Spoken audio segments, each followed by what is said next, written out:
ایک بات یہ کہی صحابہ کی جماعت نے کہ ہمارا مزاج یہ ہے، ایک صفت ہمارے اندر یہ ہے کہ اگر ہمارے دشمن پر کوئی مصیبت آتی ہے تو ہم اس سے خوش نہیں ہوتے، کہ ہمارے دشمن پر کوئی مصیبت آتی ہے ہم خوش نہیں ہوتے. یہ بہت اہم بات ہے میرے دوستو عزیزو.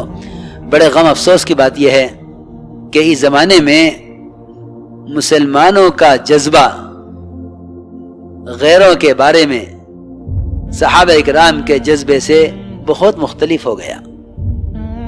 دیکھو میری بات یاد رکھو، اس کام کو صحابہ کے جذبے کے بغیر کرنا کوئی نتیجہ ظاہر نہیں کرے گا.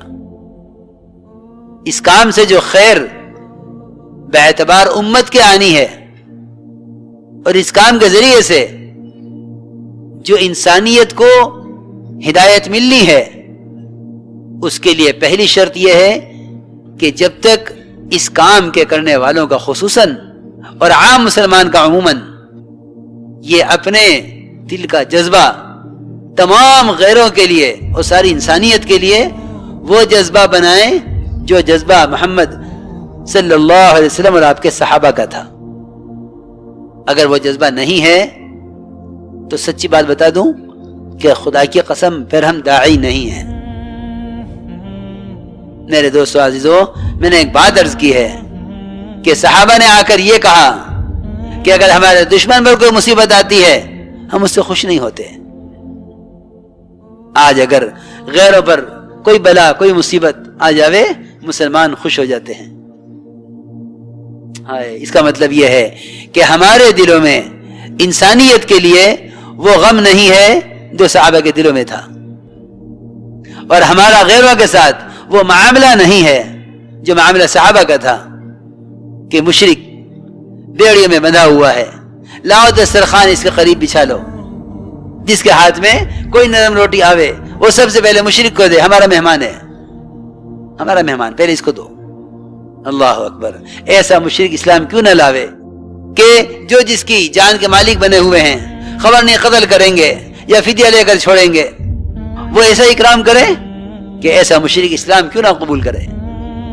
میرے دوستو عزیزو، اب ہمارے فیصلے ہونے لگے ہیں قوم اور دوست اور متعلقین کے اعتبار سے. جب ایسے فیصلے ہوں گے تو اللہ تعالی ایسے لوگوں کو انسانیت کی ہدایت کا ذریعہ نہیں بنائیں گے. حاکم بنتے ہو اس شرط پر حاکم بنائیں گے جو ہم کہیں گے وہ کرنا ہوگا. قاضی بنتے ہو تو اس شرط پر قاضی بنائیں گے جو ہم کہیں گے وہ کرنا ہوگا. نہیں، غیروں کے اسلام میں آنے کا راستہ یہ نہیں ہے. اگر حق غیر مسلم کا ہے تو مسلمان کے خلاف فیصلہ کرنا ہوگا. اگر حق غیر مسلم کا ہے تو مسلمان کے خلاف فیصلہ کرنا ہوگا. اگر نجات چاہتے ہو دیکھو تو صحیح، حضرت علی رضی اللہ تعالیٰ عنہ کا جھگڑا ایک غیر مسلم سے، یہودی سے. یہودی کہتا ہے زرہ میری ہے، حضرت علی فرماتے ہیں میری ہے، چلو قاضی کے پاس. قاضی کے پاس گئے. قاضی شریح وہ حضرت علی کو دیکھ کے کھڑے ہو گئے. امیر المومنین آپ کیسے؟ تشریف لائیے، کیا حکم ہے، کیا خدمت ہے؟ سوچتا ہوگا یہودی تو یہاں کہاں پھنس گیا، ان کا بنایا ہوا قاضی ہے، ان کی خدمت کے لیے کھڑا ہو گیا ہے، اب تیرے حق میں کیا فیصلہ ہوگا؟ علی رضی اللہ تعالیٰ عنہ کو بٹھایا قاضی نے اپنی کرسی پر، جج کی کرسی پر حضرت علی بیٹھے اور قاضی نیچے بیٹھا یہودی کے برابر میں، اور نیچے بیٹھ کے پوچھا مومنین کیا حکم ہے؟ فرمایا زرہ میری ہے. اور حضرت علی جھوٹ نہیں بول سکتے، زرہ میری ہے. قاضی نے کہا گواہ بتائیے، کہ گواہ میرا بیٹا حسن گواہی دے گا.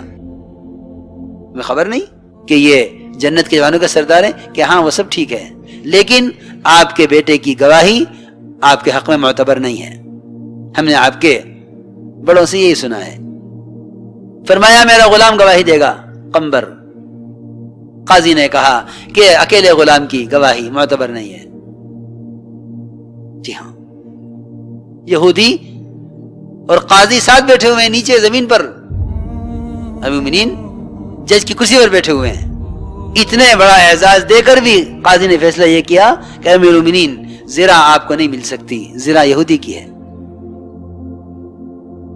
اس لیے میرے دوستو عزیزو، میں یہ عرض کر رہا ہوں کہ جب تک اس کام کے کرنے والوں کا خصوصاً اور عام مسلمان کا عموماً اس کام کے کرنے میں مزاج صحابہ نہیں ہوگا کہ غیروں کے لیے کتنی وسعتیں تھیں. وہ تو پکی بات یہ ہے کہ جب تک مسلمان خود دین میں نمونہ نہیں بنے گا نہ یہ ہدایت پا سکتا ہے نہ یہ دوسرے کی ہدایت کا ذریعہ بن سکتا ہے.